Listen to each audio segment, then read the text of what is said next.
Welcome to another episode of Academy Sports Show right here on wherever you're watching. We are live to you right now on a Monday night, 7 p.m. on the dot. Look at us on time. On time. On time. Whether you're watching on Facebook or YouTube, we appreciate you for joining the show. If you are listening otherwise, we want to get you to like all our modes of social media, being the Instagram, Facebook, talking through myself, and the YouTube. Make sure you like us on all of those. Make sure you follow us on all of those. All being at Academy Sports Show, Instagram to get those updates, Facebook for the follows, and YouTube for the show. You want to follow us on YouTube.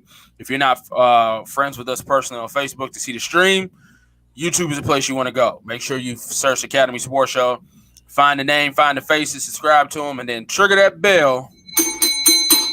That way you get a notification every time we go live. And usually we go live at Monday at 7 p.m. So thank you so much. If you're watching right now, make sure you share the stream. That helps everybody get into it. More people to come into the stream because the best part of the show is you all. It's the listeners, it's the commenters. You keep the conversation going, light, keep it, all the informations, all the things, all the updates. We appreciate you guys as always.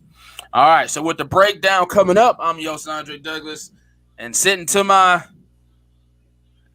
virtual left. Ooh, nice job. Is your host, Joel Williams. Man, you do a really good job with that. What's up, everybody? Hey, mama. It's a Monday in the D. And it was like 50-something degrees today, but it was sunny. It was nice. Listen, man, I pulled out the big boy for today. I pulled out the Maze boy. Feeling good. Yeah. Great show ahead tonight, man. We're going to start it off with memes like we did last week. That was fun. We're going to jump into it again this week. And then we're going to talk March Madness. It's the Elite 8, the Sweet 16 down to the Elite 8. And then there were 8, and one of those 8 is the Michigan Wolverines, who many predicted would be out after this round. Almost all the pundits have Florida State. We're going to talk about that because I feel like Michigan is like possibly the most disrespected number 1 seed in a long time. I feel like there's just a lot of fake love for Michigan. It's like, oh, they're going to lose. Oh, they're going to, oh, my God, they're great. Oh, did you see that? We'll talk about that. Plus, we'll give you our thoughts, our predictions. Will we be back next week talking about a trip to the Final Four for the Big Blue? We will see. I see some people in the building already. Leonardo, shout out. Michigan real loud. Pops is in the building. Go Blue. You know how we do it.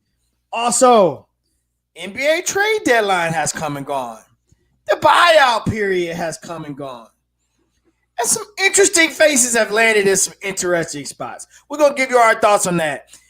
I feel like maybe I walked back my prediction at the right time. Certain people landed in Brooklyn. A certain person is now out in L.A. We'll talk about it. We'll give you our thoughts. Of course, we always want to know your thoughts on things. And update on the eliminator round. Eliminator game we're playing. Remember, we play eliminator game every week. Got a big update for you. Who won last week between Devin Booker and Steph Curry? What's the scoreboard look like? That and much, much more. Shout us out. Make sure you chat. Make sure you talk to us. Make sure you talk back to us. Throw your comments in the feed. We got a great show ahead tonight. Looking forward to it tonight on the Academy Sports. Yo. All right. Make sure you share. Appreciate everybody in the comment section today. Thank you so much. We are nothing without you. So thank you. And make sure you share or tag your favorite sports fan so they can be a part of the conversation. All right, so like Joe said, we did a little game last week. We did what the meme? Meme it up. Meme. What the meme? Me and you. I don't know. Well, I put up some memes. We all see these. Make your perfect team or take the attribute from here or start bench cut or stuff like that. So we all see those. We play those on our phone and our mind, and then we keep scrolling. But I'm bringing it to the screen because I want to see how it goes with a whole cast of people here. Let's go. I want to see how my brother thinks about these memes and things like that. So I'm gonna go ahead and throw them up, and we shall get it going. Last week was pretty fun. We'll see how this week goes. What the meme? What the meme? What the What meme? the meme? First up, you have the number 1 pick in the NBA draft. Who you taking? Who you taking? Mind the jerseys, mind the ages. So we got Stephen Curry. We have Allen Iverson. We have Russell Westbrook, OKC Russell Westbrook, and Chicago Bull Derrick Rose. Tell me who your mind eliminated first. Easy. My mind, because I tend to knock this guy a lot on this show. My mind eliminated Westbrook right away. Okay, quickly. So we got MVP D Rose, because that's Chicago Bulls D Rose. Yep. So he got the MVP. That's a year LeBron should have gotten it. Like the last 15 years, anybody who won an MVP, LeBron should have gotten it. Kobe, this meme was for you. I'm glad you're here this week. Right, bro. I know. Iverson was the man, but Iverson was Iverson. He couldn't win it though. I'm going with Steph. This one was actually kind of easy. I'm taking Steph. Bye Westbrook. I'm taking Steph. I mean, Steph is buckets. Steph is winning more games than Iverson is by himself. Steph is Steph. I'm going Steph with this one. Listen. Bye Westbrook. You said it right. So Westbrook out of here. I hope they would have picked another person in this picture. Westbrook gone. Like the ultimate. Just if there was an NBA F-boy, it would be Russell Westbrook. I don't like him. I don't want him on my team. I don't want him near my squad. I'm good. All right, so OG Derrick Rose. MVP. Some say he might have stolen it from LeBron. But MVP, number 1 seed Bulls before he got hurt. Got tearing up the league. Hops out the world. Not the greatest jumper, but a great finisher. And he was leading his Bulls team back into promise before he got hurt. I would not take him number 1 over Steph or AI, though. So it really comes down to Steph or AI. I'm taking AI. I'm a Steph guy. I like Steph. I appreciate Steph. But AI took a trash team to the NBA Finals by himself. We've never seen Steph Curry do that. Never. We've never seen Steph Curry take a team to the finals by himself. When there was nobody on those Warriors teams, they were sucking it up, albeit he was a rookie, second, third year, often injured with the ankles, both ankles. But we never got a chance to see Chef be Chef by himself, right? Right now, we're getting that little inkling right now, and they're struggling to make playoff position. AI, MVP, best little man ever. His team was Eric Snow, Matt Geiger, and Tyron Davis or something, the dude with the horrible nose. And you can call it deficiency, you can say it's a plus, but Larry Brown was his coach. And he did all that by staying out at 4 a.m. every night. Tyrone Hill. And he did that every night by staying up 4 o'clock in the morning, partying up, and still came to work the next day and put up 45 and took his team to victory. I'm going AI. I'm sorry, Cole. I'm going AI. This was easy for me one way. Yeah, this is easy for me the other way. Steph is good. I'm with Leonardo. Steph, AI, Rose, Russell. That's my 4. But you got some support now. Let's see. Derek says Steph is the only choice. Kobe, of course, Steph. Zoe gave us the bye Westbrook. Laura said, did you see Iverson's teams? So he's with you on this. Ugh. AI all the way. Leonardo, Curry easily, because before Curry, nobody shot free threes from the logo on the regular. Derek says Steph is one of 2 smalls to lead a team to a championship, the other being Isaiah Thomas. Pop said goodbye, Curry. So said, give me Steph. Kobe's calling you a blasphemer. AI is the second pick. You saw that from Leonardo. My dad's going with Rose in his prime. Wow, that's what I'm talking about, Pop. Woo! Shake it up. Step out there by Shake it yourself. up. Shake it up. I like it. He gets a customary bell. It could be questionable. That bell could be questionable. That's either I don't know, or Rose in his prime is he's Listen, Rose in his prime, you can say his athletic. He was way more athletic than AI, right? Yes. He got to the cup the same way. I just don't know what we just didn't really get a chance to see his takeover spirit in those moments. Like they were flashes, but can we really go off those flashes for your number one pick? Now you might, if this is the draft, right? You got the number one pick. 2 through 4 gets the other guys. So you got to make sure you get the right guy here. Right. So I got to go with. I mean, it's easy to go with the legacy player because you know what his legacy was, but I think AI is the clear choice here. Is it only between these four? For the sake of the game, Stu, yes. Yeah. For the sake of the activity here was what the meme is what we're doing. Yeah, we got to stick with these 4. I'm sure we can all find a couple other guys maybe to add to this list. But there's a clear split in the room with an outlier of Rose. I'm taking Steph. I've got those on my side. You're taking AI. You got those on your side. All right. All right, here we go. Stu's toes, D Rose. We got some D Rose love in there. Okay, more D Rose love. You get an honorable bell as well. Being in D Rose, I appreciate D Rose. All right, next up. Which was the most disrespectful? Oh. Disrespectful. Oh. We got the step over, the AI Tyronn Lue step over. Ooh. We got the bang on Patrick Ewing by Scottie Pippen, shutting up Spike Lee. We got the Shaq, I'm a hog tie you and ride you like a rodeo on Dudley.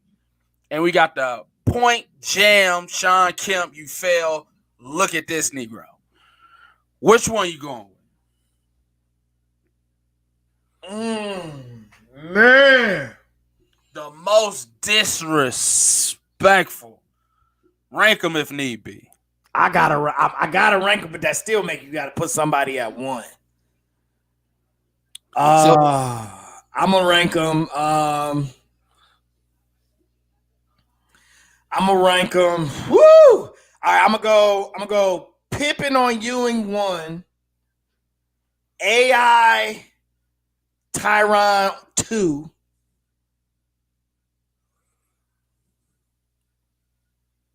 Oh man, Shaq. Yeah. I'm gonna go Shaq 3. Oh, Sean Kemp 4. I'm gonna do it that way. I'm gonna go Scott. Scotty gets most disrespectful to me because it's the dunk, it's the body, right? It's the 7-footer, and it's the shut the fuck up to my man's Spike. Yep. So I'm gonna go Scotty 1. The step over is a killer for me, and it's right in front of the bench, and nobody did anything about it. That's 2. The Shaq is I'm gonna go Kemp 3 and Shaq 4 because the Shaq is just I mean, Shaq was a monster, so that's just bound to happen. The Kemp point, the only reason I'm not feeling like that's higher on the list is because it was more flashy back then. Kemp was like the first flashy dunker. He wasn't really trying to be disrespectful. He was just trying to yam you because he wanted to show off on his own. Like, yeah, he wasn't gonna cuss you out and dunk on you. Scotty gave, that was rivalry, that was heat, that was battles. The Kemp is just birthed out of Kemp being Kemp. So I'm gonna go Scotty 1, AI 2, because nobody picked him to win that series, and that's the only game they won. Kemp 3, Shaq 4. That was hard as ever, man. Well, thank you. I appreciate you. Appreciate you liking my meme. Didn't Dudley throw the ball at Shaq afterwards? Yeah, I think that's the same situation. Is that the same I situation? do believe that's the same situation. How dare you disrespect me? I think that might be the same situation after he got up or something like that, or maybe that was after or before. Y'all can tell us in the chat. I believe this all the same situation. Man, You got some good picks over here. What you got? I'm gonna definitely go Scotty 1. Just the sheer force of that dunk. And you did it on a Hall of Famer, right? On a rim protector. So just for who you did it on, that's a body. That's a legit body. I'm gonna go AI second because I remember watching that. Yep. I remember watching that, and it was authentic. Like, people try to do it now, and you can tell what they trying to do, trying to walk over people. You know what I'm saying? Like, he walked over him, and I felt like he kicked his foot back to put dirt on him afterwards. Yeah, like he stomped over him. Like he stomped over you, and then he buries you like a dog after you peed. Like, he was like, Yeah. Yep. I'm going to go Kemp third, though, because that had power, too, and my man fell. Like, you fall. I moved on the third. We agree. I moved on the third. Okay, I'm going Kemp third. I'm going Shaq last because it was Dudley. Okay. Okay. They're all disrespectful, but that's how I got to put it. We got a lot on this one. Zoe said that's tough. Leonardo said Pippen on Ewing at 1. That's what we going with, most disrespectful. Derek said, yeah, Scotty body to body, the walk all over him afterwards. Yeah, Scotty walked. Like, Iverson stepped over Tyronn Lue. Scotty he walked over him. He did walk over him. Yeah, he walked over him, and my man Pat had to push him dang near in his joint. Yeah. And then he cussed out Spike Lee after that.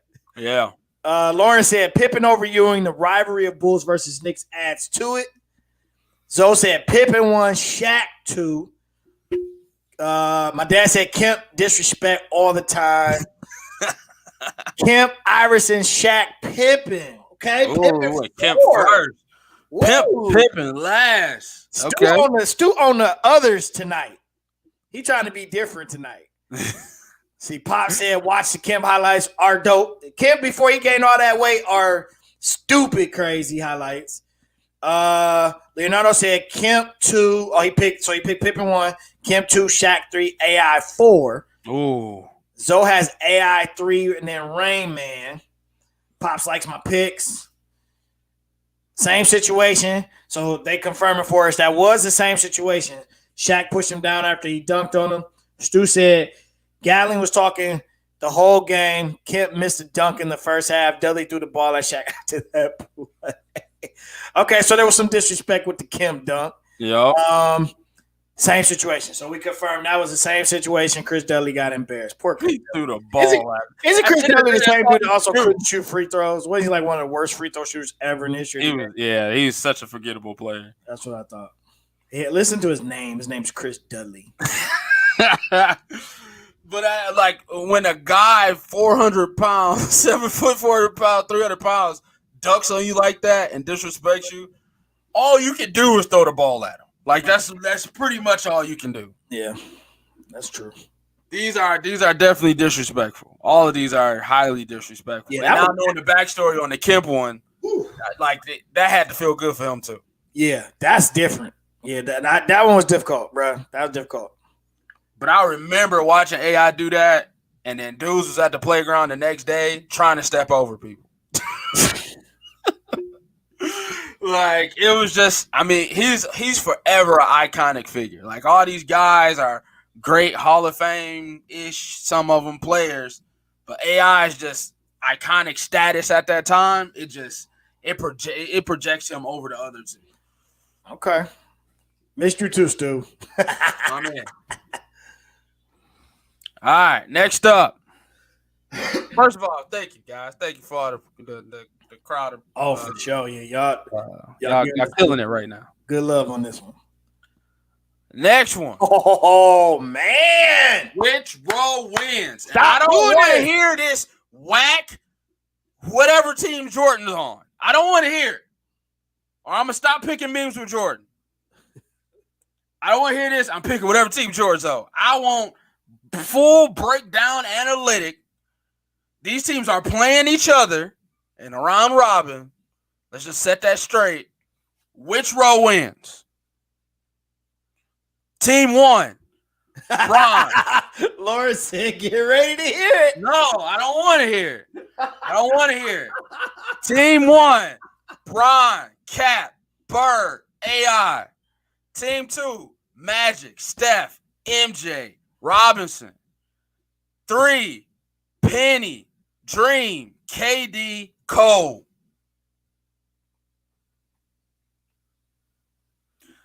Here's why I eliminate Team 3 off rip. Off rip? What? That's not even Fro Kobe. You gave me fresh off the boat Kobe. At least give me 8 Afro Kobe. I know. We going prime in a prime, bro. We going primes? Yeah, because that's Laker LeBron. Again, we've already decided that Heat LeBron was the best LeBron. All right, so we're doing all primes, not picking. Yeah, Heat LeBron / I'm back Cleveland LeBron is your best LeBron. So okay. Let's go. Right. Let's go. Because they gave us Steph Curry in his rookie year. Matter of fact, that's MJ in like 88. Yeah, that's true. That's okay. So let's go. That's Penny fresh off the boat. That's Penny fresh. That's Penny draft night. Yeah. All right. Ooh, man. Let's see what the people say. Let's let the people talk first. All right, here we go. Stu said, give me row 3. Derek said, give me row 3. Ooh. Leonardo said, give me row 2. Ooh. Perry said, give me row 2. Zoe said, give me row 3. Perry's now he's listening because you asked for a defense of your pick. So let's get a defense out here. Perry said passing, shooting, rebound, and the most explosive and best player ever is on team 2. So he's giving you a sprinkle of greatest ever, but he's giving you I got passing, I got shooting, and I got rebound on lock. Stu says Kobe, the Dream, Penny, and KD. And Mr. I'm different tonight. Pops is going team 1 in their prime. So he going. That's a dangerous team in their prime. Team 1. Is this the last meme? It's one more. Okay. Then I'll go first again. Well, no, I went first the first 2. You go first the last 2. See, now we got to play matchups. That's what I'm trying to do right now. I'm thinking through matchups. See, team 2, you go to George's team, defense. I see a lot of defense. I see passing. I see shooting. I see everything that you're talking about. I don't know. Was Magic a top defender? Right. Is David Robinson really guarding Cap? Is he really guarding Dream? Hey, man, David Robinson was a Hall of Famer. He's pretty good in his prime. Who's Steph guarding? Admiral. Anybody? Can we put out an APB on who Steph is supposed to be guarding? That's my concern with team 2. Because he definitely ain't guarding Penny, and he damn sure ain't guarding AI. That's my concern with team 2. So who is Steph guarding in this? I think defensively the best team is 3.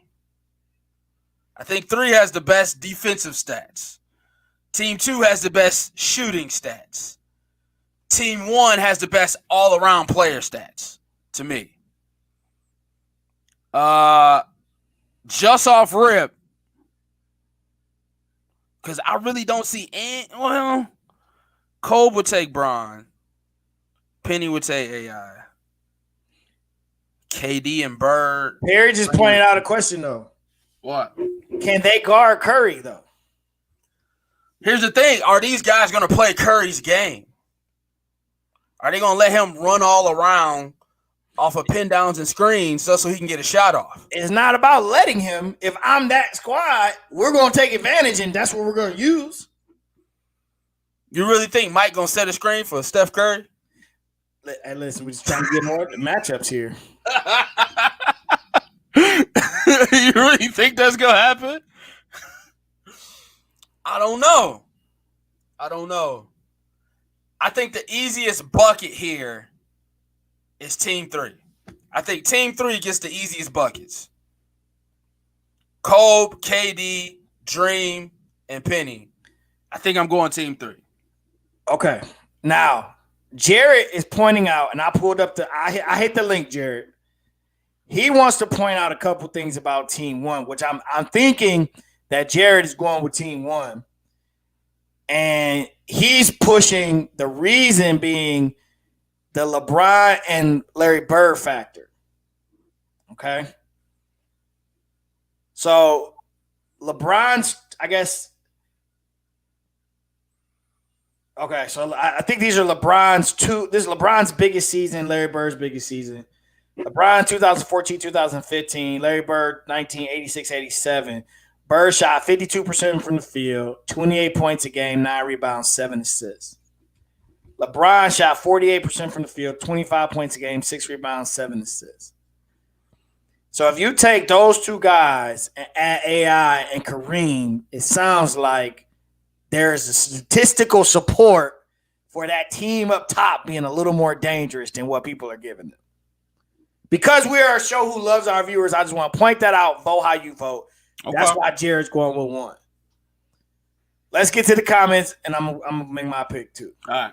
Steph cherry picking at the 3-point line, no D. Best point guard in Magic. Curry's deadly from anywhere. MJ and Robinson was the fastest big man ever, and he had point guard speed. Okay. Cole would lock up Curry. Nope. Nobody's refuting that. That's true.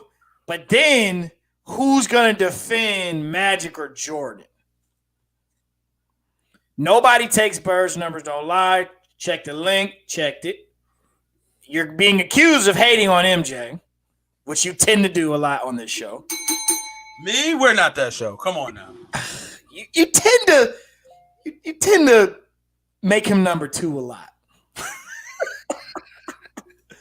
Jared is going with Team 1. Magic passing ball, either Curry or MJ. Magic always looks for the best matchups every time down the court. Listen, bro, Lawrence, bro, I called you out before we even started. You just picked Jordan. It's okay. It's all right.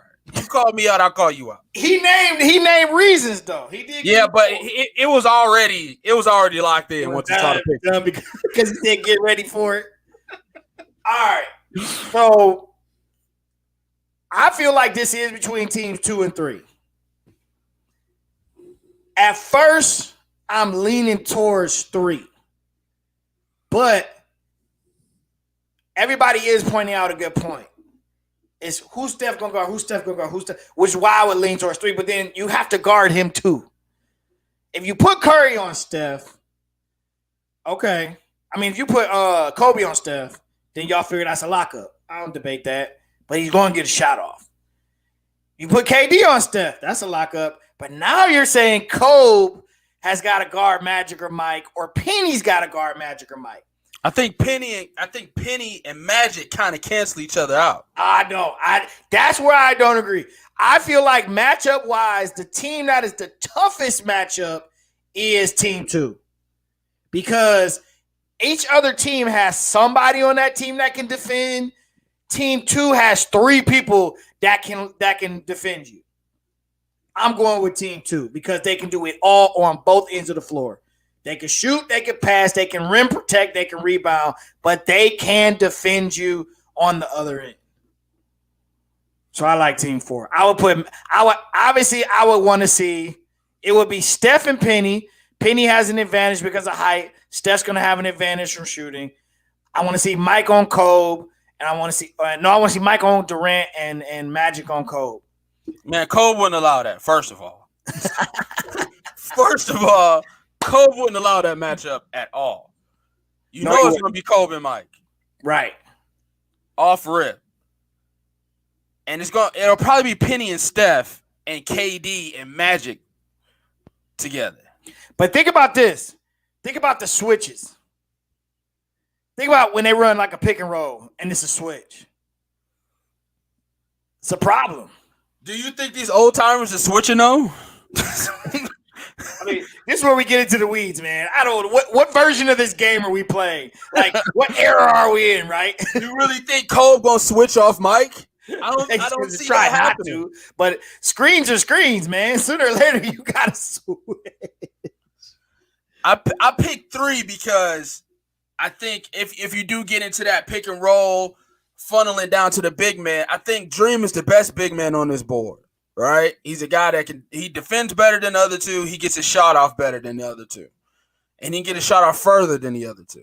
Ooh, man, Kareem is like number 2 on or number 1 on the all-time scoring list. Right, for sitting his butt in the paint and getting bunnies and skyhooks all day. Dream came out to the 3-point line. But this is unstoppable, though. Dream is all 3 levels. This was unstoppable. It was unstoppable. Listen, we can do this all day. You can't be mad at the man because that's what he did. It was unstoppable. And then also, I don't know, so I'm gonna put this out here. Was Larry really guarding people like that? No. No. I defer. No. I defer to the gallery. That's my era. I watched basketball during that time. No. That team was loaded with defenders. Okay? They had Mikal, Parrish, and then remember, this is the 80s. So this was when you come down here, I'm going to elbow you in your mouth, and it's not a foul. Yes. I mean, he got into some tussles. He wasn't hitting. The man had heart. But I feel like he's on skates against a lot of these guys. I feel like that's where Team 1 hinders. They got 2 guys to the 70s and 80s. that hinders them a little bit, you know. LeBron can only do so much, but LeBron's prime. Their prime. They were the best ball players. dominant. AI's ball dominant. How's that really going? You know what I'm saying? How's that really going to go? So I kind of eliminate Team 1 off rip. Yeah, I never went to Team 1. So we got a lot of votes. What they saying? It's a lot. Let me go back after the hate comment. All right. So Perry says Jordan passed to Paxson and Kerr, so he'll set a screen or 2. Leonardo says Magic passing the ball to either Curry or MJ. Magic always looks for the best matchups every time down the court. Stu said, but fourth quarter and free throws is LeBron's kryptonite. Derek said, put KD on Curry. Okay, I hear you. Perry said, it was locked in, definitely. Yep, I know. Yeah, you picked it right away. Jared's going 1, 2, 3. So he got your team last. I'm fine with that. He also says Penny shouldn't be on this list. What?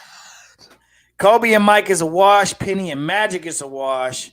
Magic play all 5 positions. Advantage team 2. Penny had better defense than Magic. And we saw Dream give David Robinson 70 already. Good point. Kobe ain't checking anyone else but MJ. They agree with you there. Kobe versus Magic. Kobe versus Mike. Magic, KD, Penny, Curry, Dream, Amorous. Good. Amorous. Good matchup. Burr was no defense. They saying Jared needs a little drink. Tim Duncan over D-Rob. Yeah, that one's interesting to me. I think, one little small thing about some of these memes, they're purposely putting people in spots that are causing controversy. All right. So, yeah, because I mean, in this, Timmy was the greatest power forward to ever do it. He is, but he wasn't on. Like, you could tell these are all 3 guys with defensive anchors. So they're trying to, give you that guy that funnels, the defense to, and you can, make that move there. I don't think Timmy was a great defender. I mean, he was a good defender, but I don't think he was known to be a great defender. Fair. Jared said, I'll take that drink. It's a family show. See, we helping each other out. I wish I would have stayed on basketball. So we'll get this one out the way. Oh, okay, we're shifting gears on this last meeting. All right. So once again, thank you guys for participating. Last one before we get to the meat and potatoes of the show.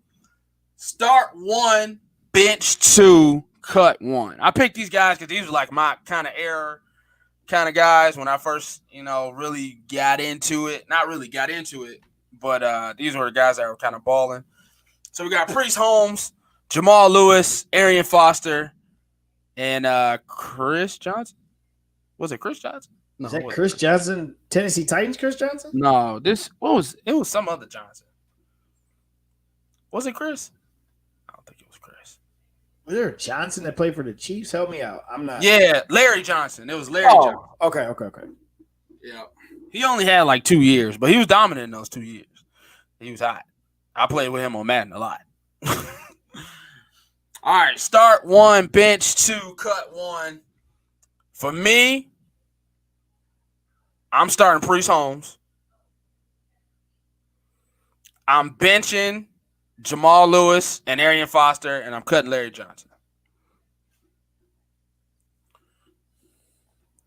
They saying Larry Johnson, Penn State Larry Johnson. He was a dog. I'm starting Jamal Lewis. I mean, Jamal Lewis was just...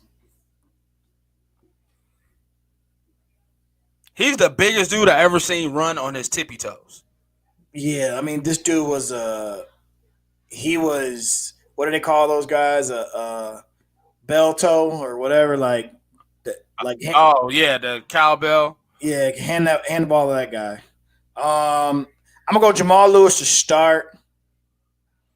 I'm gonna bench Foster and Johnson. I'm gonna cut Priest Holmes. Whoa. Yeah. Yep.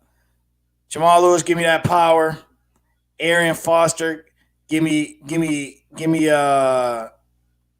finesse and ability to catch out the backfield. LJ, give me a good mix. You cutting Priest? Yeah. Priest to me was, I mean, he was a game breaker, right? But game breakers to me, like, they don't game break every play. Like, game breakers don't carry me. Like, that's how I feel. Like, I'm cutting Priest. I like to hand him the rock and let's power this thing. You know how when you be like, hey, run that thing? Yeah. I like to just run. We don't even got to go outside the tackles, bro. Like, we gonna keep. I feel like Priest was both of those things, though. I feel like Priest was a hard runner and he was a game breaker. Like, I feel like he's more of a game breaker. Priest was like the first fantasy stat stuffer. Like he was getting 150 yards and 3 touchdowns behind that KC line every day. Right. Priest was the man. Like, he had a nice, I want to say 5-year stretch of just putting up nasty numbers. Arian had that same kind of stretch. I want to say his was more 4 years before the injuries caught up to him. Right. But Jamal Lewis definitely capitalized on his joint. But here's the thing about Jamal Lewis. Jamal Lewis will have games of 50 yards, 60 yards, and then 200 yards. Then 40 yards, 90 yards, 250 yards. And don't let it be Cleveland.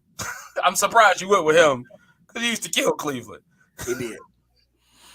Yeah, I'm getting baked on the Priest front. Leonardo said Priest was both. He agrees with you there. Larry says Priest was underappreciated. I'm probably underappreciating him.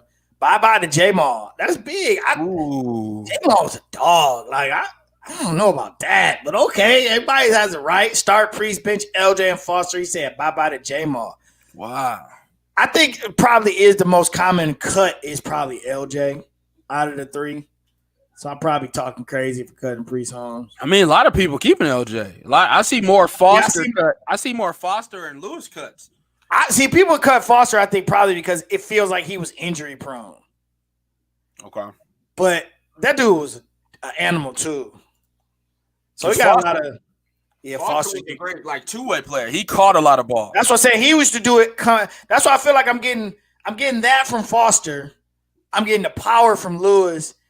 And LJ to me was just kind of LJ was one cut gone. He's just beastly. That's just my style that I like. It's nice to have a game breaker. I mean, we have one every year that we on our team, so you definitely put the ball in his hands. Let's get one. But at the youth level, obviously the game breakers happen more. But it just seemed like game breakers, they come and they go. Yeah, I feel like Jamal did have a 2,000-yard season. Oh yeah, it's hard to cut Jamal. I mean, when you play Cleveland twice a year and you get 400 yards. Why are we doing that? Why are you bringing that up over and over Because again? those are his most famous games. Are those not his most famous games where he gets 200 yards against Cleveland? I don't remember. Oh, get out of here. And they won a chip, didn't they? Was he on that team that won? Was he on that team? I don't know. Maybe not. On that first Ravens team? I would think so. It feels like he should have been still in the league at that time. Yeah, it feels like he should have been on that team. I don't know. Did LJ have a 2K season? I know him mad and he was a dog. Let me see. He was a dog. And he used to throw the diamond up. He used to throw the rock up when he scored. Let's see. Larry Johnson running back stats. I don't know if he ever had a 2,000-yard season. Did you have a 2K, boy? I know Jamal Lewis had a 2K. He was on the team with the all-time Ravens D. Okay, so Jamal Lewis was on that team. Because I remember they was always talking about the offense. The offense was trash and the defense was good. But he did not. Larry Johnson's highest year was his best year. Looks like, oh God, yeah. Best year overall statistically was 2006. He ran for 1789, 17 touchdowns, nice, on 416 carries. Prior year he ran. This is why he's on this list. The prior year he ran for 1750. Yeah. 20 touchdowns. Back to back. On 336 carries. That was his best. Those were his best 2 years. So what was his prime? He had like a prime 3-4 year window? Yeah, like he exploded in 05. He went 1750, 1789. But 07, he only went for 559. I heard. 08, 874. He literally had like 2 seasons. He had 2 seasons. Yep. Yeah, because he was right after Priest. Like that Kansas City line was turning out backs. Because then after them, it was my man who been there forever. Dang, what's his name? He probably retired like 3-4 years ago. But Jamal. No, was it Jamal? But right after them, it was the other guy, and he was in there for longer than both of those guys. And he was churning it out. That Kansas City line wasn't no joke. Yeah, Priest Holmes. Okay, Priest Holmes was in Baltimore. I forgot about that. He had a 1,000-yard season in Baltimore. Jamal Charles. Yep. Thank you. Priest Holmes had a 1,000-yard season in Baltimore. I didn't know that. Wow. 233 rushes for 1,000 yards in Baltimore. Priest Holmes was a beast, bro. Priest Holmes, I'm wrong. Larry Johnson's probably the cut guy here because he only had 2 seasons. Priest Holmes, 98, had 1,000 yards on 233 rushes for only 7 touchdowns. He exploded in Kansas City in 01. He had 1555. 02, he ran for 1615 and scored 21 touchdowns. 03, he ran for 1420 and scored 27 touchdowns. Yeah. That was like one of the biggest fantasy years in fantasy ever. Yeah. The Latavius Tomlinson year where he scored like over like 25 touchdowns. I remember that year as well. Yeah, Jamal Charles. I mean, Priest Holmes is probably the one to go. Jamal Lewis. Let me look up Jamal Lewis real quick. For the those of you who cut Jamal Lewis. Yeah, Jamal was a beast. And to me, his beastly wasn't consistent because of his style of play. Like he was I'm gonna get first downs.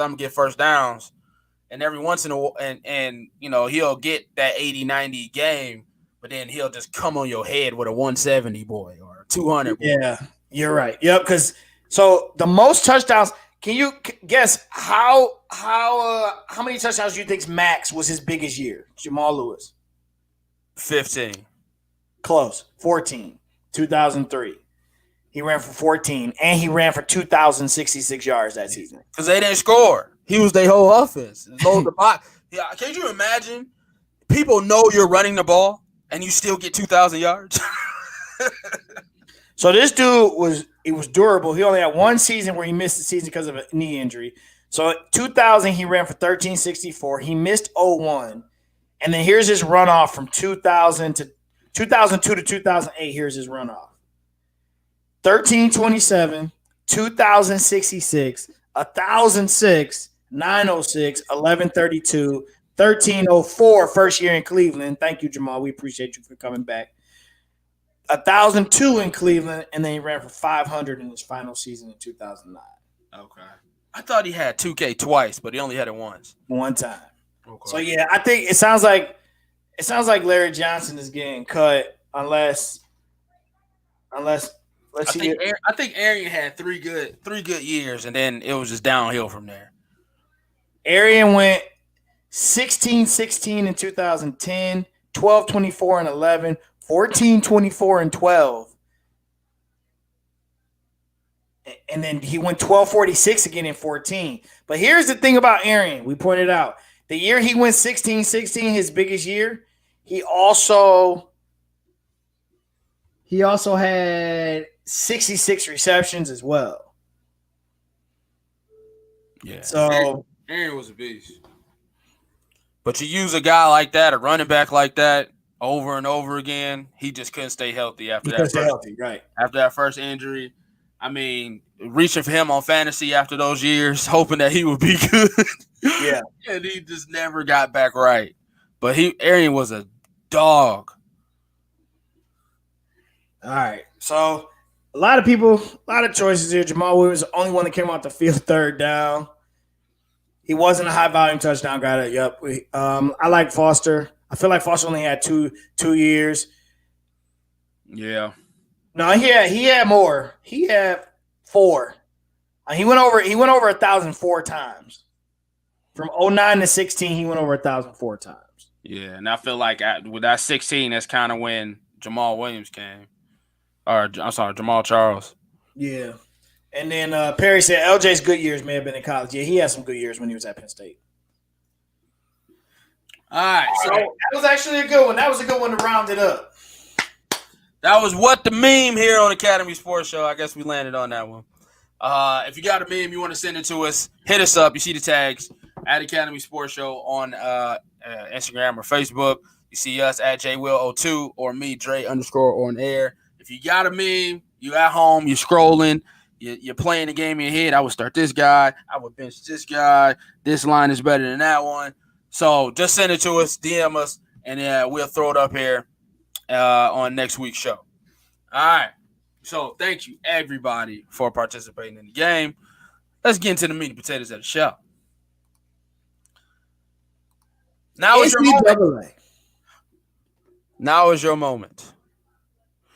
We are talking Elite 8. Throw it up there, buddy. Throw it up there.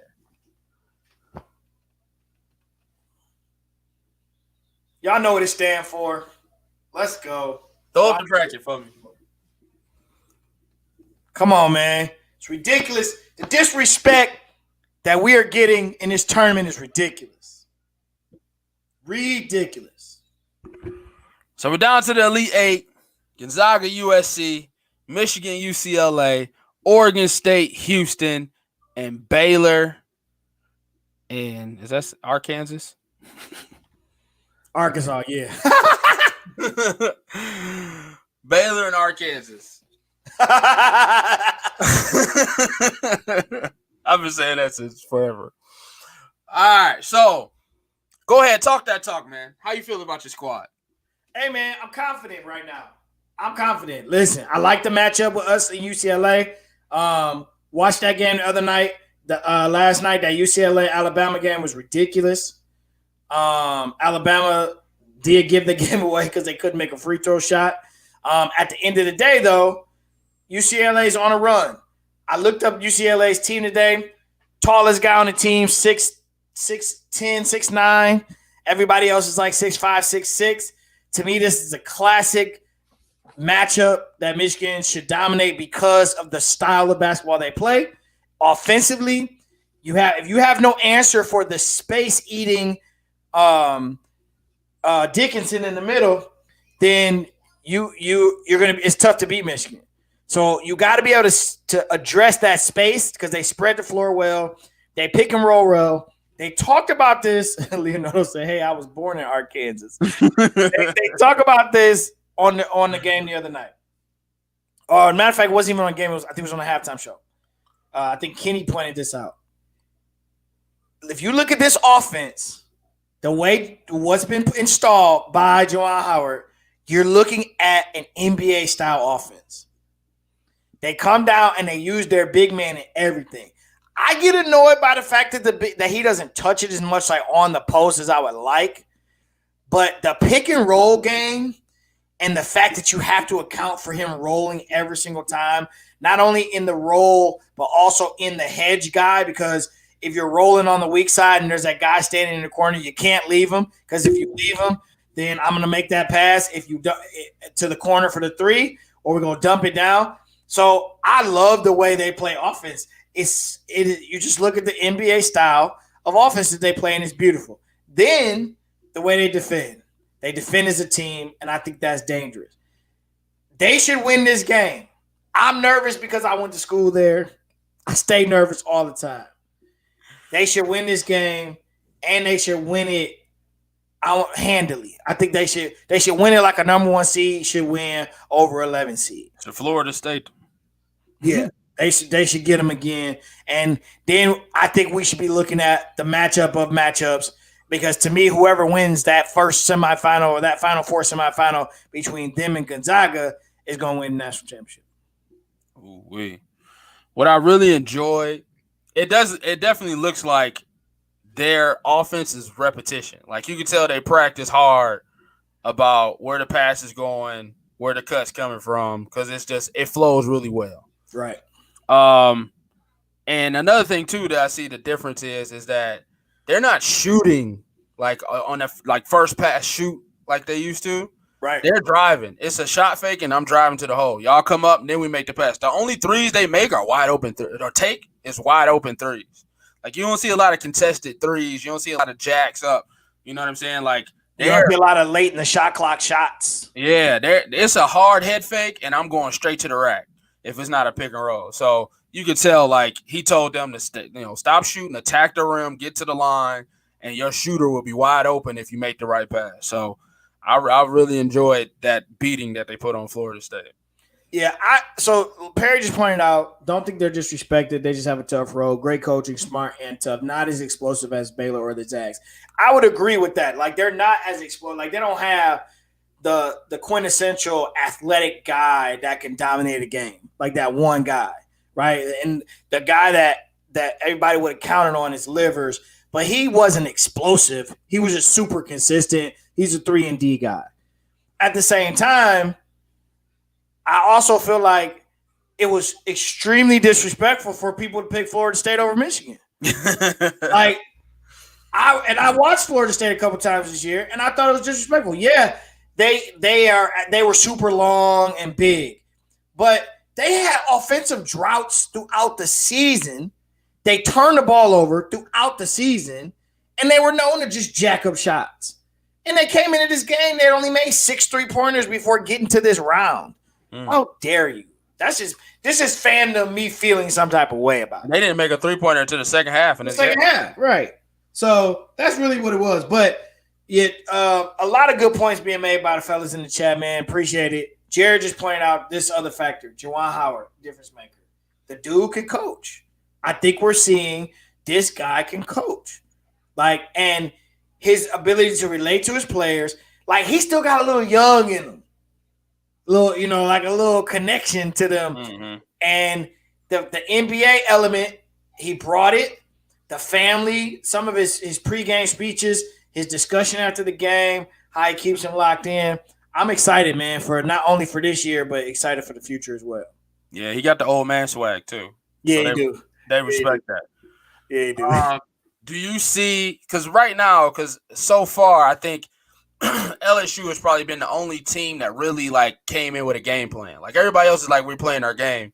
LSU, the hard traps, double teams, like it seems like they really had a game plan. You think UCLA will come out with a game plan, or you think they'll just come out and play their game? I don't know. UCLA was a last four in team. They had lost like a bunch of games almost towards the end of the season. They really overall they're overachieving. They're That's overachieving. what it is. Okay. They have to play that game to beat Michigan because that's the only style that really rushed Michigan up. And I think that's why everybody picked Florida State, because Florida State was long, athletic, and they were big. Like the point guard was like 6'7", 6'8", right? So he's trying to defend a little guy in Mike Smith. I mean, everybody was, mismatch. But they didn't defend that because Michigan spaced the floor so well. If you look at the teams that have beaten Michigan this year, it has been those teams that could get up in them real tight, use their defensive pressure, use their size, trap a lot.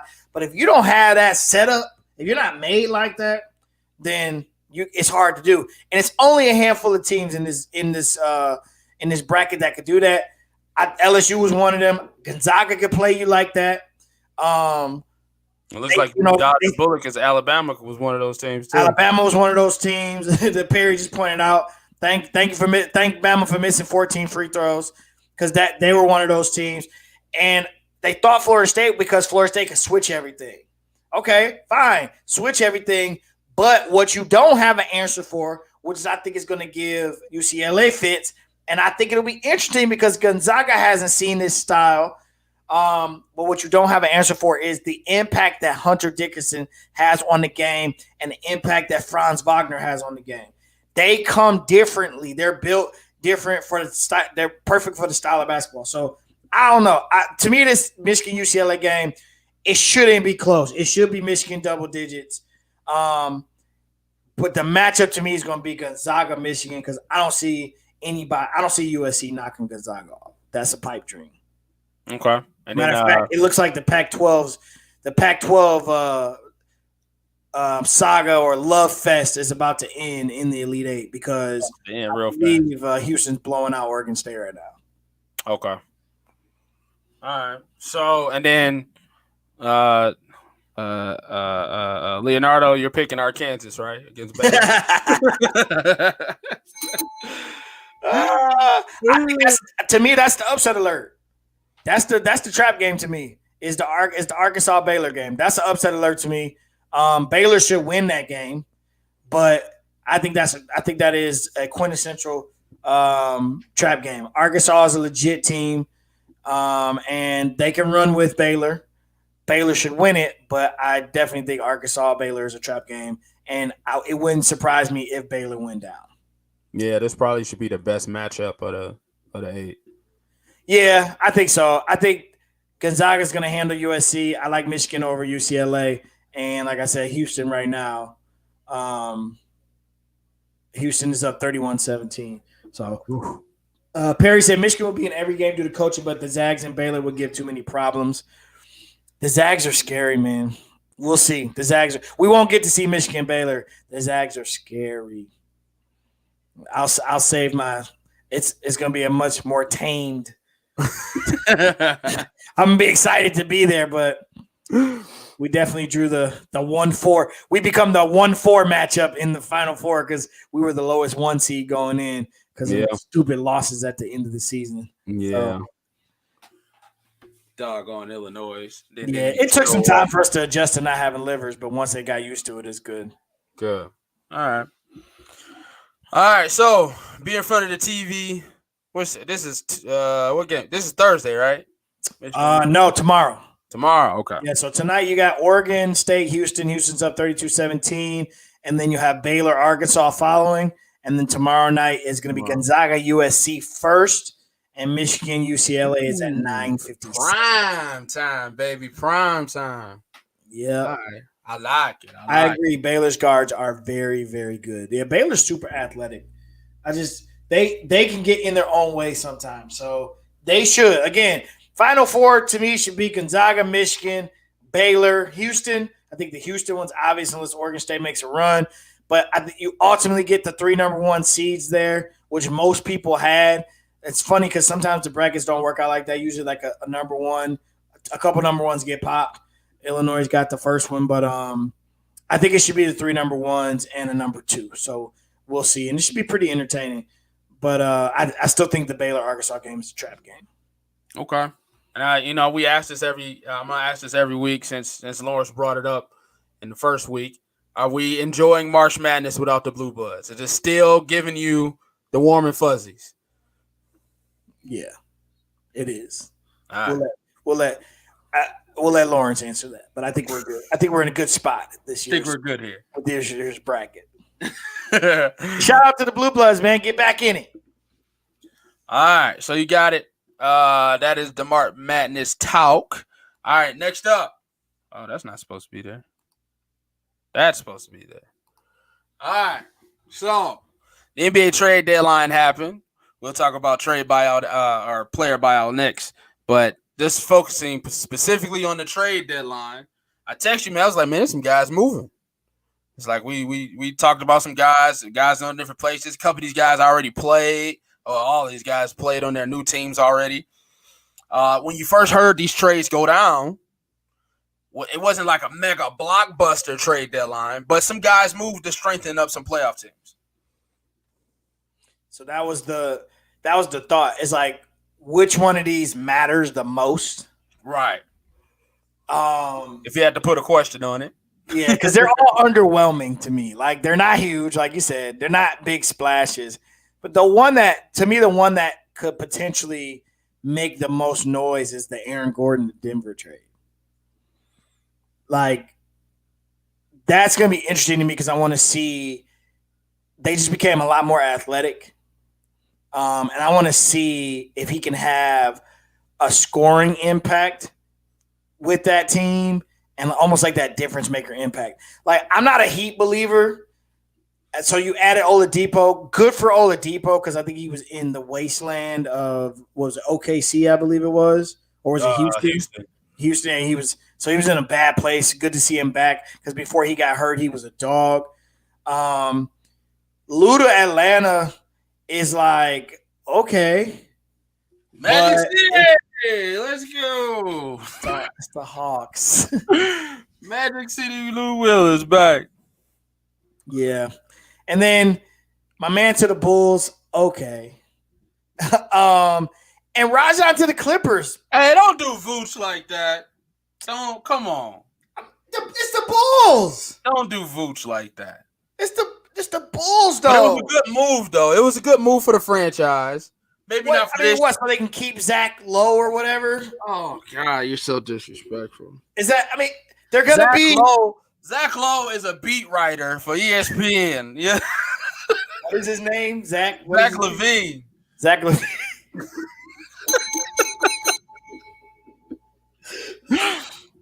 Dang. Don't play him like that. That's a nice – listen, I like what the Bulls did because it was always trade Zach. But it was like, you got a good player. Why not put some people around Zach? And Vucevic is a good 5. He's a good 5. I mean, he's been an all-star in the league, albeit in Orlando. But him, Markkanen, Thaddeus, Zach, I think that's a good squad. Nobody's saying they're winning championships, but I thought it was a good move for them. Okay. So I hear you, but here's my issue. I hear you. The Bulls are in 20th place right now. Okay? The Bulls are in 10th place in the East. All right, I'll get off. You know how I feel about trying to get the 8th seed. Okay. All right. Okay? You gotta try sooner or later, sir. Like, they're trying. I'm sorry for even bringing it up. Let's just talk about the teams that matter. They're trying to be mediocre. They're trying to be relevant in the top 8. Okay.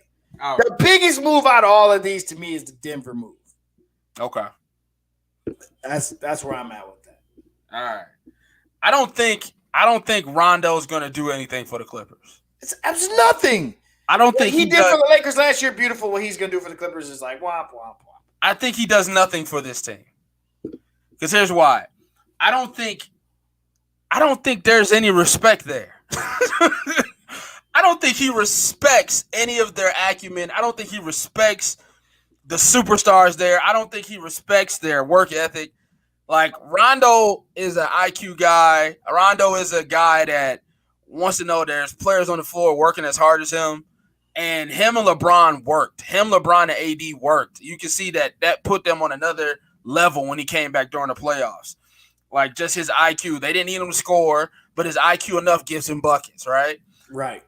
Clippers, like, they needed a guy to get the guys in their spots. No, it's hard when you have when you got two guys that play the same position and they both need shots. So what's your job? To bring the ball up the court, to hand it to them so it can be quicker? They needed a guy that can score too. They needed another guy. They needed another piece that can get a shot off. They needed Kyle Lowry, which is not really a great upgrade from Rondo, but at least Kyle can get his own shot. They needed something else. This Clippers team is just disjointed in ways to where whoever they add is going to be like, I still don't like them. Like, whoever they put on that team, it's just they still just miss something. And I don't think Rondo plugs that whatever hole that is. Like, he's Pat Beverly again. Yo, Pat Beverly's too old. He's a backup. So what the heck is Rajon Rondo?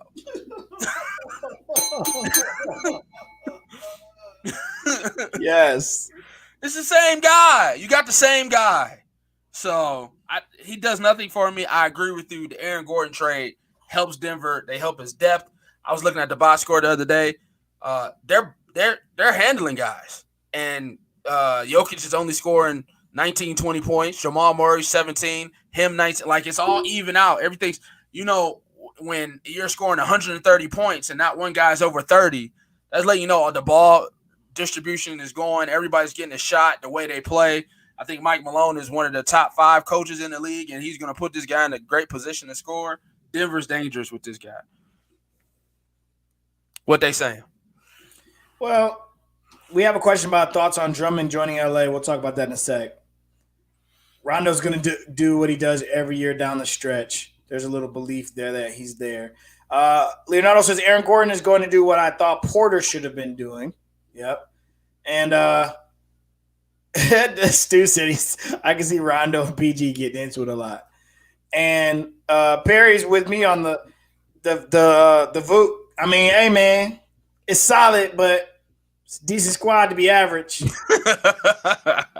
Good call. It's the middle of the season. Let's say they run off 10 in a row. Now they in the race. Who?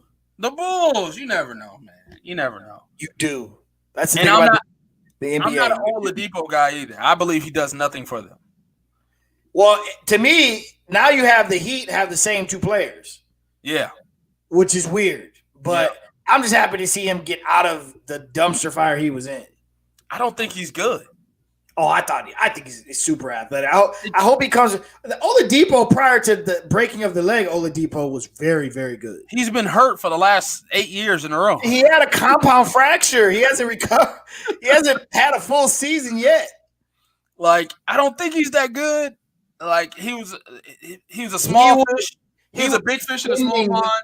When he had the compound fracture, he was good, but I don't think he takes Miami to the next level. No, he doesn't. That team's not that good. He's not that good. Oh, you're okay. So, all right, we both picked our person to be disrespectful to. I didn't pick him to be disrespectful. I also liked JJ Redick to the Mavericks. I thought that was a good move too, but I couldn't find a graphic with him either. Poor Mavericks, another team that's just gonna have a lot of high expectations and can't do much with it.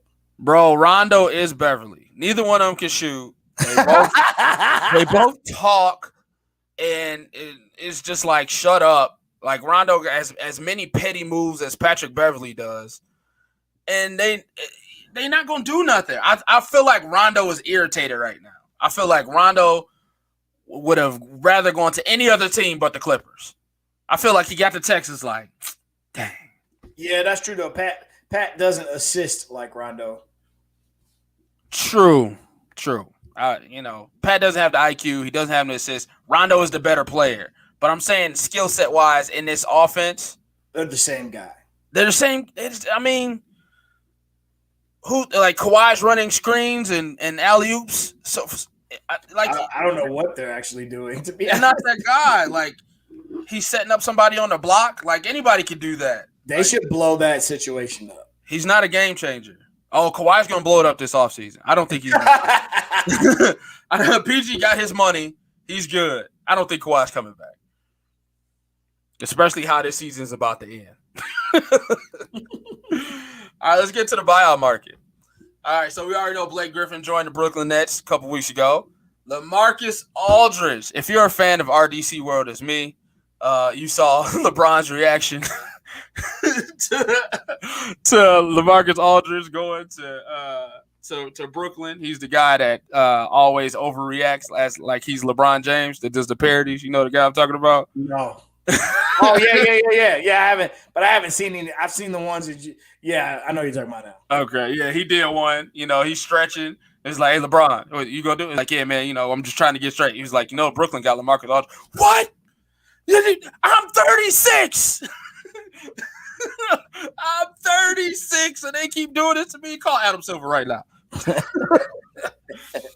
So they got LaMarcus Aldridge, and it's been reported that Andre Drummond. This is a horrible picture of Andre Drummond, by the way.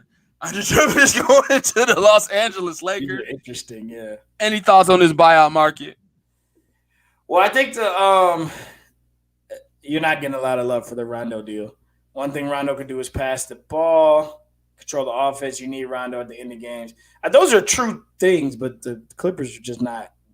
I don't trust the Clippers. It's like them as a whole. Like Rondo doesn't make us feel. Yeah, he doesn't make us feel better about the Clippers. I think. Let me qualify by saying I like Rondo. I don't like the Clippers. I don't like this for Rondo. Yeah. I feel bad for him.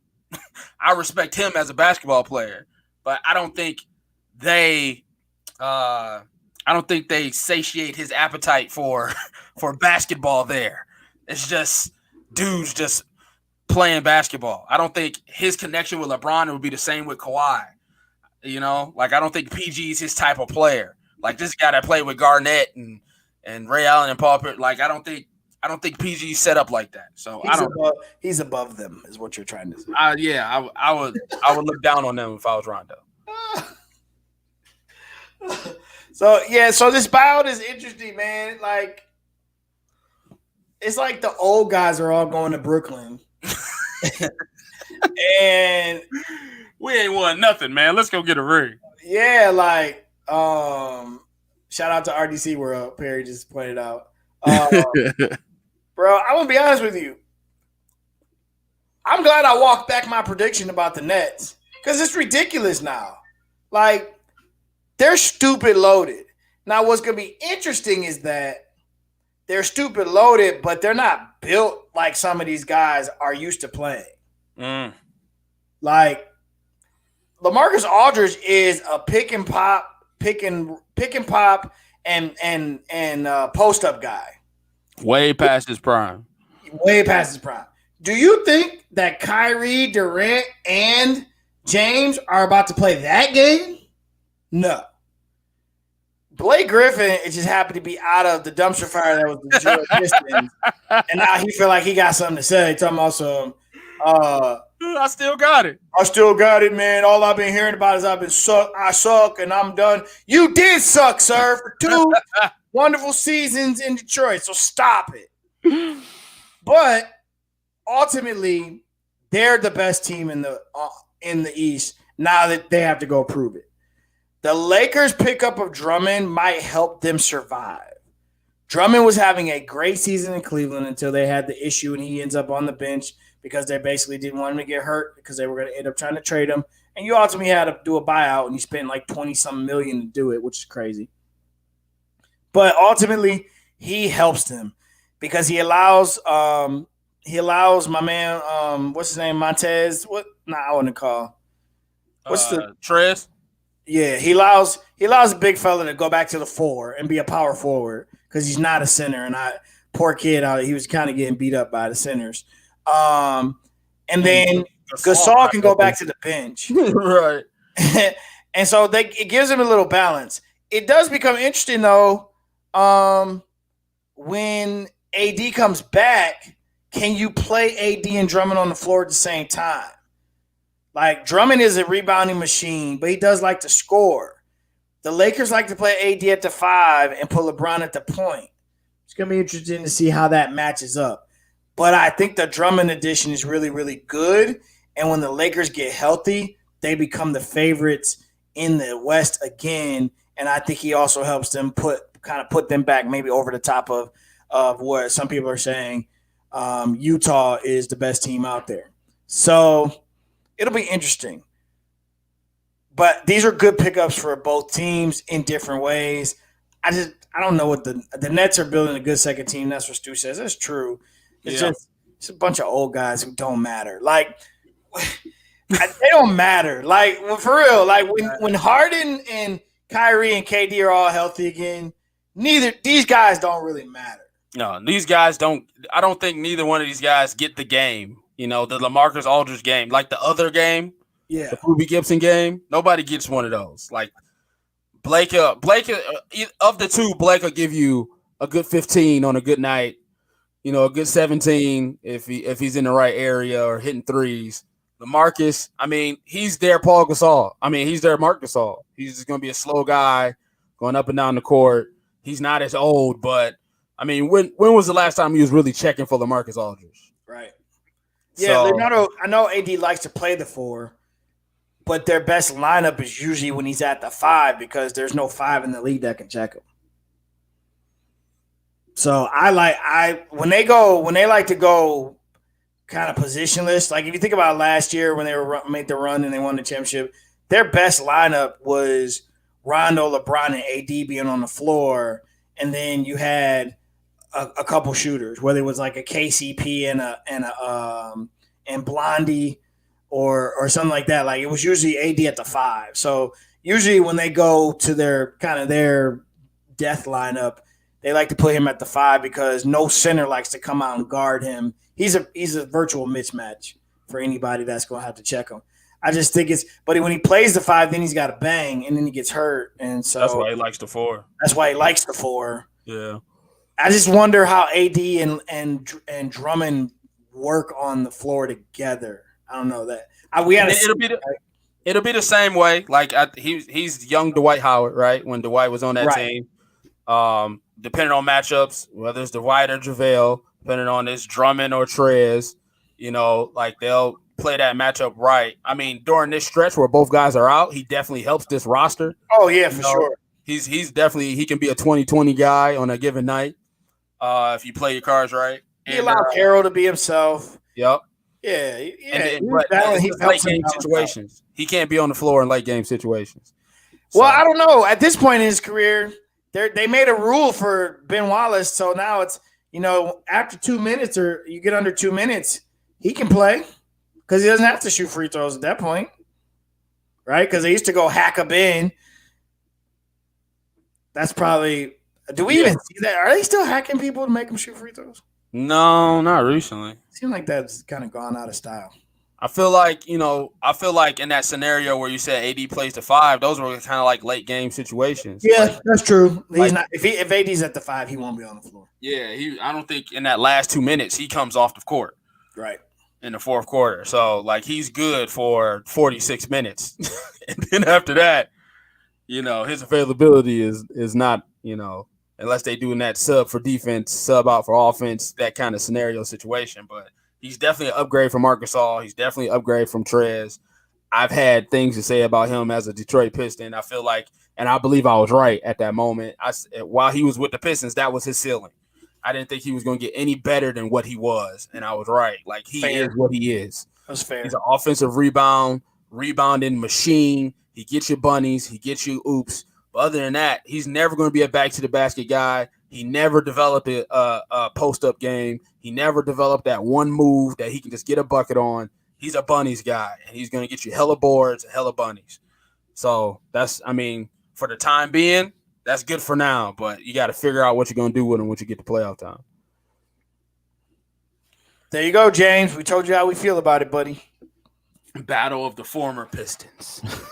I hope that we get to see this in the finals. I hope we get to see Lakers, Brooklyn.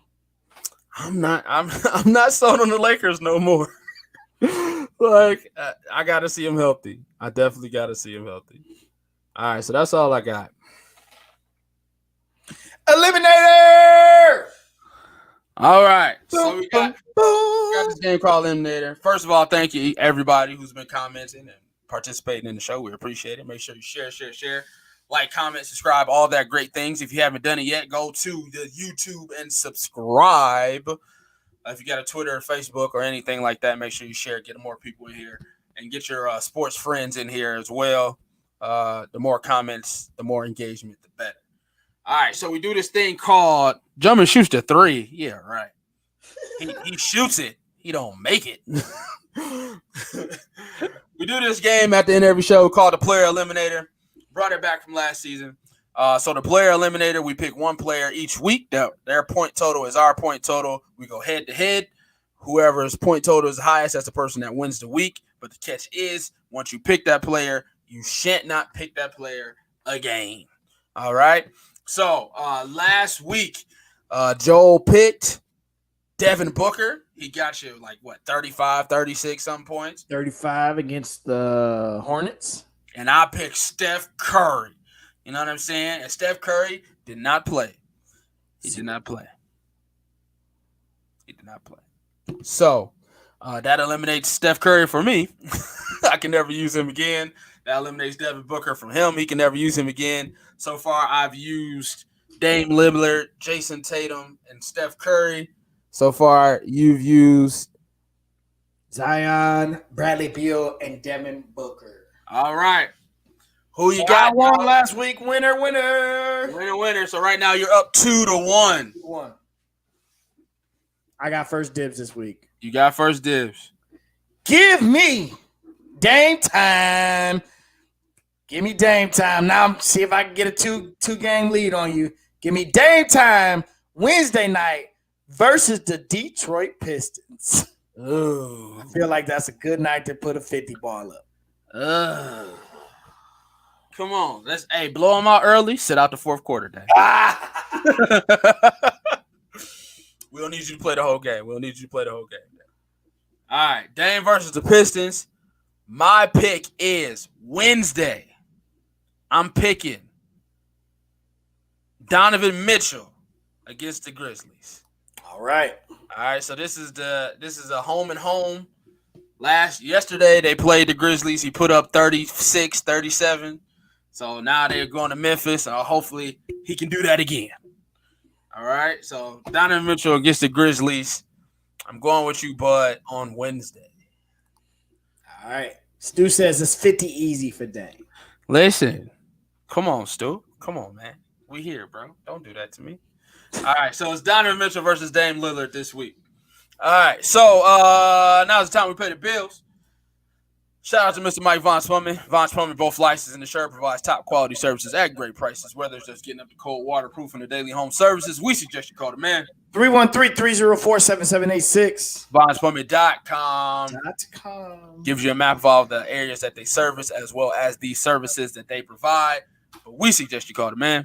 313-304-7786. Because that man right there never gets eliminated. Because he is the MVP. And if you want to get in contact with the show, we got many ways to get in contact with us. One also being our Gmail at Academy Sports Show at gmail.com.